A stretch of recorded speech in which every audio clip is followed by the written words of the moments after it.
Hi, I'm Tina Vick, Principal Broker with Tina L. Vick Realty and Development. And I'm also the Vice Mayor of our great city of Newport News. And you're watching me on 757blackbiz.com. Well, I am the Principal Broker at Tina Vick Realty and Development. I'm the Principal Broker, so that means I'm responsible for everything that goes on with my brokerage company. We sell residential real estate to buyers, and we help people find their own homes, and as well as we sell homes for people. If you want to get rid of your property, you want to find a bigger property, we're there to help you.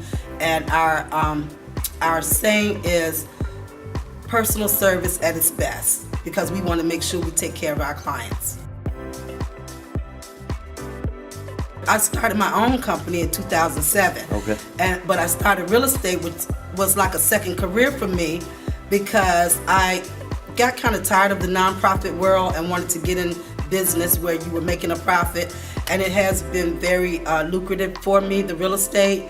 But I never could catch the fact that as long as I'm under a broker, I have to always give them at least half of my check. Right. So I figured eventually I want to start my own company, because even if I don't do anything but have a small shed in the back of my own house, I was going to start my own company, because I wanted to have that advantage of being able to, I've worked hard, I want to keep all of my money from my commission, and that has really inspired me to do my own thing. Congratulations from 07 to 2017. What have you learned? What things have you improved on throughout that 10 years? Well, I just believe you should always be a lifelong learner. You never get to the point where you know everything. I always try to learn something different, meet with different people. Reading is so important, to read about the topics or the field that you're in, because it's always changing. Also with me, I felt like it really helped me to start out small, instead of, so many people think they have to, have this huge 3,000 foot or more office. Start out small and manageable and grow your business. So many people fail within the first 3 years, mainly because they don't have any capital. You have to make sure there's no sense in coming out here when you can only pay for the month that you're opening. And also it was very helpful to me that I didn't start off in a big office. I actually shared my office with the consulting company. So that way we were sharing the expenses, and it really worked out well, because a year after I opened my brokerage, the market crashed. But still, I'm still here. Wow. Which I thank God for. I'm still here. Some months I didn't make as much money, but to just keep going, because what that taught me with that bad economic turn was that really in life, there are always ebbs and flows. And so as a business person, you need to be able to steadfast and be able to adjust for the longevity of your business. And also, I think customer service is just the biggest thing that you can have as an asset for any company. People want to see a smile. They want to hear a cheery voice when you answer the phone. They don't want you to show them houses and you're looking like a sad sack. Nobody wants to see that. People want to love your energy and the excitement, and to also let them know that I wouldn't be in business, and this is very important, because some people can get so big-headed so fast. You should never ever leave the fact that if it was not for your customers, you couldn't be who you are. You couldn't even survive. Right. So they are my number one priority. Awesome.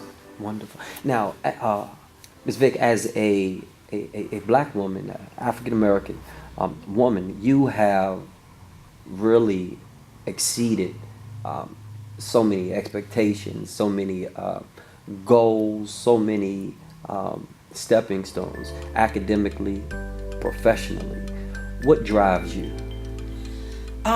Honestly, my family grew up very poor, and my mom left my dad because he was physically abusive, and she had 6 children. She wasn't, a master's degree kind of person. She actually did small jobs, clean people's houses, but she thought enough of herself and her children to get us out of that situation. But within that, and I love my mother, she was a strong woman, but in that we had to end up on a welfare system, they called it back then in the 70s. But through that system, we could only get 1 check a month. So you can imagine that with 6 children, getting 1 check a month, and God forbid your birthday was at the end of the month, because then you knew you weren't getting a gift because there was no more money. And so, but I think so many times from the hard times we have in our life, it motivates you. And so I got a summer job at 14, and from that job, it showed me that I could get more than 1 check a month. So I said, count me in. I never wanted to stop working again. I wanted to make sure I got my education. And also with growing up with that physical abuse, it made me want to say, how can my life not be in the hands of a man to treat me like this? I want to be able to have my own stuff. So that drives me. I just wanted to go to college. I knew you get that education, you could get a better job, the more training, the more. I've always volunteered. So the more I saw in my teens and 20s how all of those extra things were helping me earn more money, I just have adopted that as a way of life, that the more you can learn, the more you can go on a job and do more than one thing, the more marketable you are, and the more you can negotiate how much you're paid. So that whole history of growing up has really driven me into the woman that I am today. And I thank God for everything that I went through, because I feel so blessed to know that if it were not for those hard times, I may not have been driven. Switching gears, as the vice mayor of Newport News, and as a business owner, as an entrepreneur, for minority businesses, and it's a 2-part question. Okay. Do you feel that it's an equal playing field for minority businesses receiving license and opportunity to partner with cities and contracts? And the second part of the question, and you can put them in either order, what can minority businesses do to help out in that quest? Well, I used to think it was fair, because when you're outside looking in, the paperwork, there's paperwork for minority businesses, equal opportunity signs everywhere. But since I've been on city council, I have that started in 2008. You see life in a whole different light. Okay. You see it's not fair. Okay. Because government has traditionally been white males.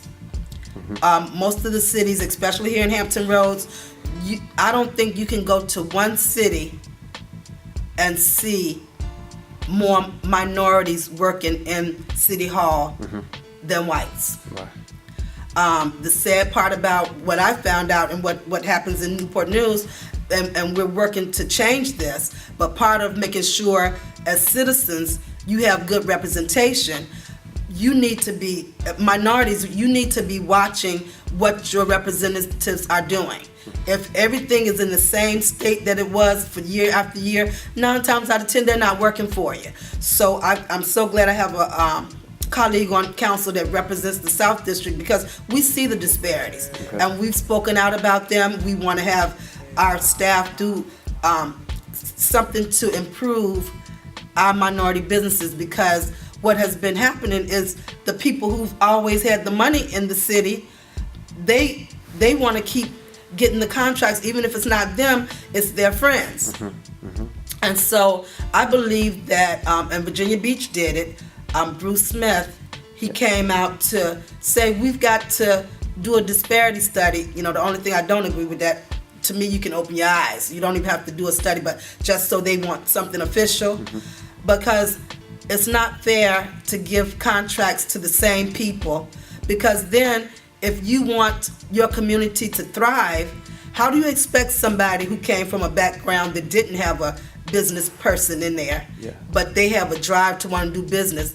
Is it fair that because he or she didn't come from a wealthy family, that they don't get to share in the opportunity of being able to get wealthy and take care of their family?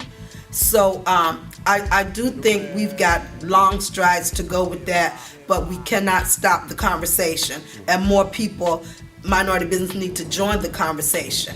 Okay. But what I get excited about is the younger people, people in their 20s and 30s, that they're coming out early now to start businesses and realizing that, college is good, but it's not the only way to be successful. You may want to start a restaurant. You may want to do contracting is a big one.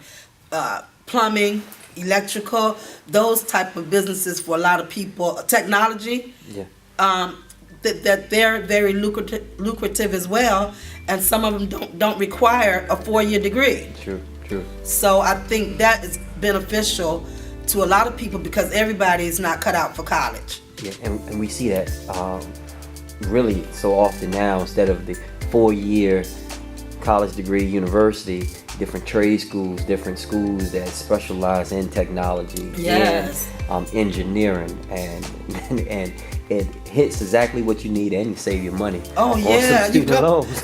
because the college is getting so high. Yeah, and yeah. one of our high schools, Heritage High School, they have experts, of course, instructors, but they get certified. They get the kids certified. Wow. I don't know everything about the computer piece, but technology is growing so much, so they get a certificate, and most of those people will be able to go right from that high school into a job. And they created a partnership with the shipyard and NASA. So that you cannot even think about, I wasn't trying to be negative at the school with the students, but I had to kind of keep my mouth closed because I wanted to say, you better take this. Don't worry about having all those $100,000 in loans when you can just go out here and make about $60,000 to $90,000 with that certificate. Right. That is a good life. You better believe it. You better believe it. You wouldn't even have to be looking for affordable housing. Right. Yeah. I like to always have on a section where a piece of empowerment, where like in the camera, if you was to look into it, it's going to be some business owner that is watching this, and they had the place that they feel like giving up. They had a place where they feel like throwing in the towel. They tried to do. They put 15 hours, 14 hours in a day, and the business seems like it's not going to that next level. You, for what you have, challenges you have overcome, and success that you have had, what words of encouragement would you have for that business owner if you was to look in the camera? I would just say, always do self-check of whatever you're offering, whatever, marketing. Some people, they get in their mind where they just, I'm going to make some hot dogs and I'm going to serve them to this, and I'm going to stay in this location. Sometimes you have to bend your own rules. You can't just stay in the same mindset year after year after year. And so being able to do a self-check on what you're offering to see, are you marketing it the best way you can? Because that's a big thing that people do. You can have a good product or service, but if nobody knows, you can't make the money. Because that's what we're all out here for. But I think annually, I do for me, you always doing a self-check, not just with my business, but with my personal life, with my spiritual life. You're always checking to say, am I doing the best thing? Is there anything I can change? You cannot be afraid of change. And another piece to it, making sure you always have somebody who you can be real with. Life can really take us in a place where, in business they always saying have a poker face, or you have to always say I'm doing good. Well, sometimes you're not doing good. Yeah. Whether it's business, inside your heart, personal, and you got to be able to deal with that to be able to keep going. So you got to have somebody that is not just going to tell you what you want to hear. Because I do this, I keep people around me to help me stay grounded. Yeah. Because I want people to tell me the truth and not what I want to hear. Yeah. And so many people surround themselves with people, especially if they think you got money. Oh yeah, that dress looks good now. You know that dress don't look good. Yeah. But you know, that's what happens, and I've seen a lot of people fail because of that. You have people around you just telling you what you want to hear, and you've got to tell people. You got to have the people around you that if whatever you created doesn't seem marketable to them, that y'all at a comfort level, that they can say it, and we can work on it and take it to the next level. So I'm real big on that. I think that's the best leadership style to have, that you can hear from other people and not just focus on what you want to do. Ms. Tina Vick, real estate guru, vice mayor. Thank you so much. Thank you for having me. I really appreciate it. I'm excited. Thank you.